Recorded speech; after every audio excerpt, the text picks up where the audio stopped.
Love death robots season 3 episode 9। दोस्तों, यह कहानी ग्रीक माइथोलॉजी से इंस्पायर्ड है, जिसमें समुद्र में रहने वाली कुछ गॉडेस या जादूगरनी होती थी जो अपनी मधुर आवाज़ निकालकर समुद्र से जाने वाले नाविकों को सेड्यूस करके समुद्र में डुबोकर मार दिया करती थी। तो चलिए कहानी शुरू करते हैं। दोस्तों, कहानी की शुरुआत में हमें बहुत सारे सैनिकों की एक टुकड़ी को दिखाया जाता है जो जंगल से होते हुए कहीं जा रही है। उसी सैनिकों की टुकड़ी में जिबारो नाम का एक सैनिक होता है जो बहरा होता है, इसलिए जिबारो को कोई भी आवाज़ सुनाई नहीं देती थी। तभी इन लोगों को दूसरे रास्ते से जाने का ऑर्डर मिलता है और ये लोग मुड़कर दूसरे रास्ते से अपना सफ़र जारी रखते हैं। रास्ते में एक जगह ये सारे सैनिक आराम करने के लिए रुकते हैं। जहाँ ये लोग अपना डेरा डालते हैं उसी के पास एक बड़ा सा तालाब भी था।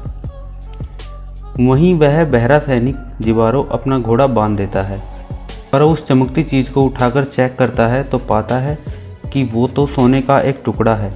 वह उसे अपने पास रख लेता है। सभी इस बात से अनजान हैं कि इसी तालाब के पास या इस तालाब के अंदर सायरन नाम की एक जादूगरनी भी रहती है, जिसकी पूरी बॉडी पर हीरे जवाहरात और सोना लदा हुआ है। तभी दिखाया जाता है कि वो जादूगरनी सायरन चुपकर इन सभी को देख रही थी। दूसरे सीन में हम देखते हैं कि सैनिकों के साथ कुछ और लोग भी आए हुए हैं जो शायद यहाँ काला जादू करना चाहते हैं। तभी सायरन पानी से बाहर आती है और अजीब सा डांस करने लगती है और फिर ज़ोर से चिल्लाती है। उसकी आवाज़ सुनकर सभी उसके वश में हो जाते हैं। सभी के मन में उसे पाने का लालच भर जाता है और बार बार उसकी आवाज़ सुनकर सभी सैनिक अग्रेसिव हो जाते हैं और सायरन जादूगरनी को पाने के लिए एक दूसरे पर ही हमला कर देते हैं। और जो सैनिक बच जाते हैं वो भागते हुए सायरन की ओर पानी में ही चले जाते हैं, क्योंकि सायरन की ब्यूटी और सोने जवाहरात की चमक के कारण कोई भी अपने बस में नहीं था। सायरन अपनी खतरनाक आवाज़ निकालती हुई पानी में पीछे की ओर चलती है और सभी मदहोश सैनिक उसके जाल में फंसकर पानी में डूबते चले जाते हैं। तभी हमें दिखाया जाता है कि जिबारो, जिस पर सायरन जादूगरनी की आवाज़ का कोई असर नहीं हो रहा था क्योंकि वो कुछ सुन ही नहीं पाता है, वो देखता है कि सारे सैनिक एक दूसरे को मार रहे हैं और पानी में डूब रहे हैं। इन सभी की हरकतों को देखकर वह बहुत हैरान होता है। तभी उसकी नज़र सायरन पर पड़ती है और वो उसे देखकर डर जाता है, लेकिन उसके ऊपर सायरन की आवाज़ का कोई असर नहीं होता है। दूसरी ओर जितने भी सैनिकों को सायरन की आवाज़ सुनाई दे रही थी वो सभी पानी में डूबकर मर जाते हैं। आखिरकार सभी सैनिक पानी में डूब जाते हैं और उसके बाद हमें दिखाया जाता है कि सायरन की नज़र उस बहरे सैनिक जिबारो पर पड़ती है। अब सायरन एक बार फिर से आवाज़ निकालती है और जिबारो को अपने वश में करने की कोशिश करती है, मगर कई बार कोशिश करने के बावजूद भी वह ऐसा नहीं कर पाती, क्योंकि जिबारो के कानों तक उसकी आवाज़ पहुंच ही नहीं पा रही थी उसके बहरे होने की वजह से। यह सब देखकर सायरन थोड़ा परेशान हो जाती है कि कहीं उसे कुछ हो तो नहीं गया है, उसका जादू असर क्यों नहीं कर रहा, और वो पानी में वापस चली जाती है। तभी जिबारो वहाँ से भागने लगता है क्योंकि उसको कुछ भी समझ नहीं आ रहा था कि उसके साथ हो क्या रहा है।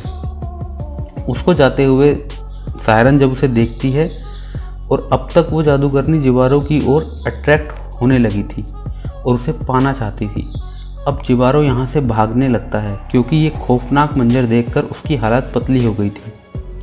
तभी भागते वक्त जिबारो एक पेड़ से टकराकर गिर जाता है और बेहोश हो जाता है। काफ़ी देर बाद जब उसे होश आता है तो फिर से वहाँ से चलने लगता है, लेकिन अब तक जिबारो बहुत थक चुका था और वह एक चादर लेकर एक पेड़ के नीचे सो जाता है।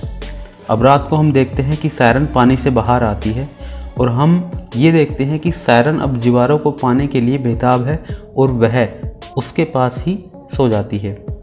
जिबारो को इस बात की भनक तक नहीं थी। सुबह होती है और हम देखते हैं कि सायरन अभी तक जिबारो के पास ही सोई हुई है।